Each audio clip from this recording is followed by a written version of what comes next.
Hello everyone. तो आज है 25 तारीख और आज फर्स्ट शिफ्ट में मेरा IBPS क्लर्क का एग्ज़ामिनेशन था, तो उसी के रिगार्डिंग ही वीडियो रहेगी। तो हम शुरू करते हैं। जैसे कि पेपर का लेवल जो था वह फ्रॉम इजी टू मॉडरेट था। क्वेश्चन ज़्यादा डिफिकल्ट नहीं थे, एटलीस्ट इनका बेसिक क्लियर है, वो भी आराम से अच्छे अटैम्प्ट की सकते थे। तो मैं रीजनिंग से स्टार्ट करूँगा। तो रीजनिंग का जैसे कि हमारे जब क्वेश्चन स्टार्ट हुए तो पहले पज़ल से स्टार्टिंग थी उनकी, और पज़ल्स भी मैंने देखे तो उसमें कुछ अनसर्टेन पज़ल थे। कुछ एक सर्कुलर पज़ल था, उसमें 8 बंदे बैठा रखे थे, 4 बेस्ड पज़ल थे और एक मंथ बेस्ड पज़ल था, और चारों पज़ल ही ईजी बन थे, चारों ही मैंने बना लिए थे। 14% मेरे ख्याल से जो अनसर्टेन सिटिंग वाला था उसको सबने नॉर्थ फेस कर रखा था, उसमें मेरे ख्याल से मेरे 16 आदमी आए थे, जितना मैं ध्यान में रिकॉल नहीं कर पा रहा। जो मुझे याद है मेरे ख्याल 16 बन रहे थे, वो भी बन गए थे। और कुछ इनइक्वालिटी बेस्ड क्वेश्चन थे, वो भी आराम से हो गए थे। सीरीज़ आई थी हमारी ब्लड रिलेशन, थोड़ा मुझे ट्रिकी लगा, मैंने बनाने की कोशिश की, ऑल द टाइम मेरे पास था, but still I was unable to complete it. तो उसमें मेरे कुछ क्वेश्चन रह गए थे। और डायरेक्शन बेस्ड पजल था, वो भी सिंपल था। और पेयर बेस्ड पजल आए थे कुछ, जैसे कि आपको देखना होता है कि फर्स्ट लेटर थर्ड लेटर उठा के क्या क्या बनता है। उसमें शायद राइज बन रहा था, राइज और एक और वर्ड, 2 बनते हैं। तो मैंने छोड़ दिया था कि मुझे दूसरा वर्ड पता नहीं था, एग्जिस्ट भी करता है ऐसा कुछ है, तो उसके लिए वैसे मैंने ये वाला क्वेश्चन भी छोड़ दिया था। और तो ऑल दो इसमें मेरे अटैम्प्ट डिसेंट अटैम्प्ट रहा है मेरा। इसमें मेरा रहा है रीजनिंग में 30, रीजनिंग में 30 अटैम्प्ट किया। उसके बाद हम इंग्लिश पे जाते हैं। तो इंग्लिश में कहूँगा कि इंग्लिश भी मॉडरेट टू ईजी रही थी।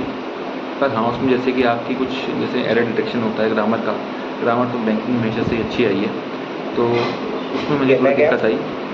और उसके बाद हम जैसे कि हम RC देख सकते हैं, RC हमारा सिंपल था, 7 से 8 क्वेश्चन थे RC के, वो भी आराम से बन गए थे। और पैराजंबल था, पैराजंबल भी थोड़ा ट्रिकी था, पर आप सही से अगर थोड़ा टाइम देते तो आराम से बन जा रहा था। एरर डिटेक्शन मैंने बताया थोड़ा ट्रिकी था, पर मैंने इसमें 1 या 2-3 अटैम्प्ट, 2 या 3 अटैम्प्ट थे मेरे, आई एम नॉट श्योर, मुझे याद नहीं है। उसके बाद हमारा था word based question, word swapping करते हैं उसमें, वो भी बहुत सिंपल से बन जा रहा था। आप एटलीस्ट आप एक ऑप्शन पकड़ोगे, दूसरे ऑटोमेटिकली एलिमिनेट।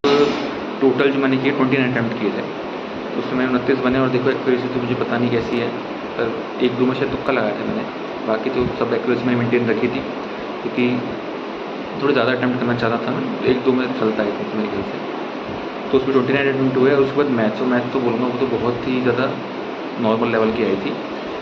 स्टार्टिंग मैंने की थी, सबसे पहले सिम्प्लीफिकेशन से 15 क्वेश्चन आए थे, वो सीधा सीधा आपके 15 क्वेश्चन 3 मिनट में हो गए, वो 3 या 4 मिनट आराम से बन गए थे। उसके बाद डी आई थी हमारे पास 2, एक ग्राफ बेस्ड थी और एक टेबल बेस्ड थी। टेबल बेस्ड में कुछ वो मैन्युफैक्चर करते हैं जो भी प्रोडक्ट्स हैं उनका सिंपल रेशियो बेस्ड क्वेश्चन थे, रेशियो है कितना ज़्यादा है कितना कम है, तो इस लेवल पे आया था। और ग्राफ बेस्ड पजल मेरे ख्याल से कंपनी एक्सेल कोई प्रोडक्शन था, वो भी इस पे लेवल पे इस बेसिस पे थी।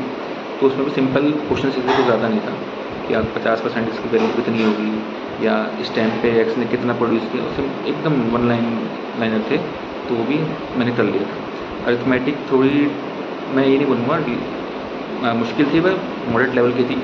अरिथमेटिक में थोड़ा वीक पॉइंट है, तो मैं उन्हें स्किप करता हूँ शुरू में। तो उसमें एज बेस्ड जैसे थे वो मैंने कर लिया, 5 जिसमें क्वेश्चन भी कर लिया था, वर्क वाला भी बन गए थे। शॉर्ट ट्रिक में शॉर्ट ट्रिक्स यूज़ नहीं करता, मैं टोटली अरिथमेटिक बेसिक से ही जाता हूँ। एटलीस्ट आप 10 में से 5 तो करके जाएँ, तो मेरा तो वही मानना है। बाकी आप जैसे आपको सही लगे आप वैसा कर सकते हैं। तो मैथ्स में जो मैंने अटैम्प्ट किए थे, मेरे मैथ्स में अटैम्प्ट हुए थे 25, और टोटल मेरे हो रहे हैं 30, 25, 55 और 30, तो टोटल 84 अटैम्प्ट है मेरे। देखो बाकी मैंने एक्यूरेसी मेंटेन कर रखी है, बाकी देखो क्या होता है। तो that's for today, thank you. अगर आपको वीडियो अच्छी लगे तो लाइक करें, और कोई सजेशन है तो आप कमेंट में ज़रूर दे सकते हैं। Thank you.